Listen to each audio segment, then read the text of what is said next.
Hey y'all, John here for the Rideshare Guy. Have you ever wanted to figure out exactly when, where, and why Uber's surge pricing kicks in? Well, we have too, and thanks to an idea from one of our readers, we came up with a neat little trick to help you figure it out. Let's take a look.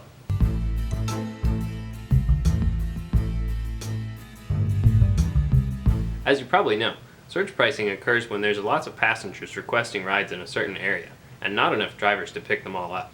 Surge pricing means higher earnings for drivers, but how can you predict when and where it will occur?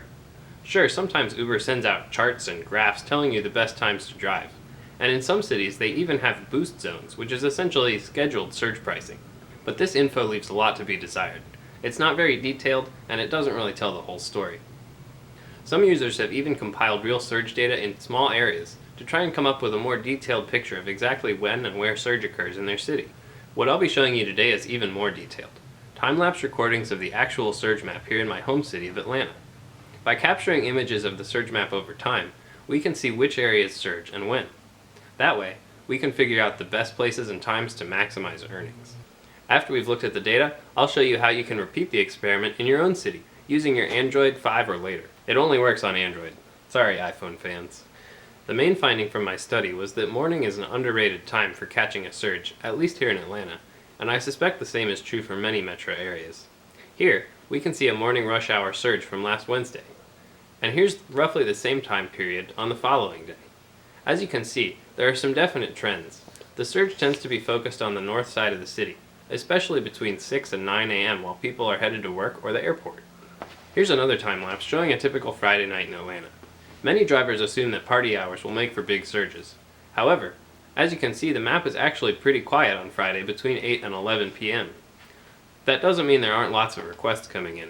There are, but there's also a lot of drivers online, ready to take them, so it doesn't surge as easily. You can also see the surge extending down into Decatur. This is near a major university, and I'm guessing this spike is from all the college kids headed out to party.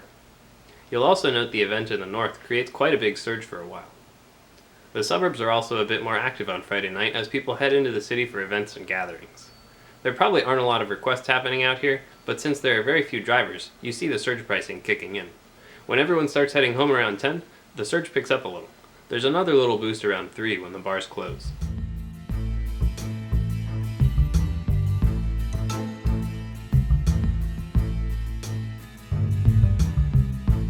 There's also the ever-popular Walk of Shame rides. Saturday and Sunday mornings are actually great times to drive. Here, you can see the surge kicking in well into Sunday morning. Another advantage to working weekend mornings is that these riders tend to be pretty easy to deal with.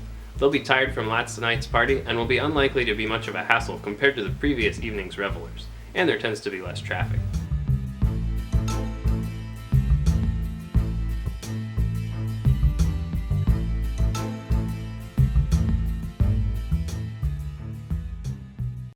Another thing we can see from these maps is where it doesn't surge.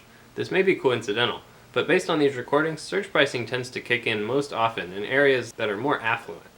Here's a map from real estate website Trulia showing median housing prices in Atlanta. As you can see, the pricey areas are the ones that tend to surge the most often, something to keep in mind if you're trying to figure out the best places to drive. So, how can you capture this data in your own city? All you need to do is set your phone up to take a screenshot automatically, every 30 seconds or so. Then just open the Uber driver app and wait. You'll also need to set your phone to stay awake indefinitely, so it doesn't go to the lock screen during the recording process. If you're handy with Android, you can imagine there's a bunch of different ways to accomplish this. Let me tell you how I did it, with the following step-by-step explanation.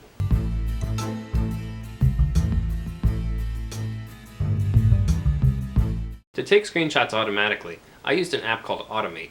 This app is free, and you can find it in the Google Play Store or at the link below. Automate allows you to create instruction sets for your phone to follow, so that it can perform different actions automatically. Once you've got the app installed, open it up and skip through the tutorials for now. Automate is a powerful app with a lot of different features, but what we'll be using it for is fairly simple.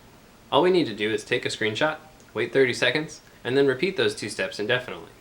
The first thing I did is to create a new program in Automate, or a flow as the app calls it. Don't worry, we won't be writing any code. Automate uses blocks to represent instruction sets for your phone to follow.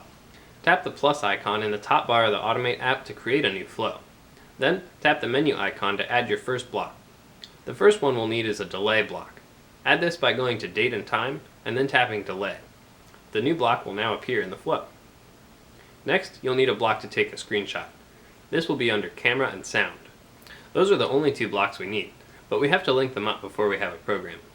Click and drag the blue connection points between the flow beginning block and the delay block. Then, connect the delay block to the screenshot block like this. Finally, you'll need to make the program repeat indefinitely. Simply drag the end of your screenshot block back around to the beginning of your delay block. It doesn't matter where the blocks are exactly on the screen, as long as they're linked up in this order. Just make sure that last block loops around back to the middle one. Next, we'll need to edit the settings for each of these blocks. Tap the delay block and change the duration to 30 seconds.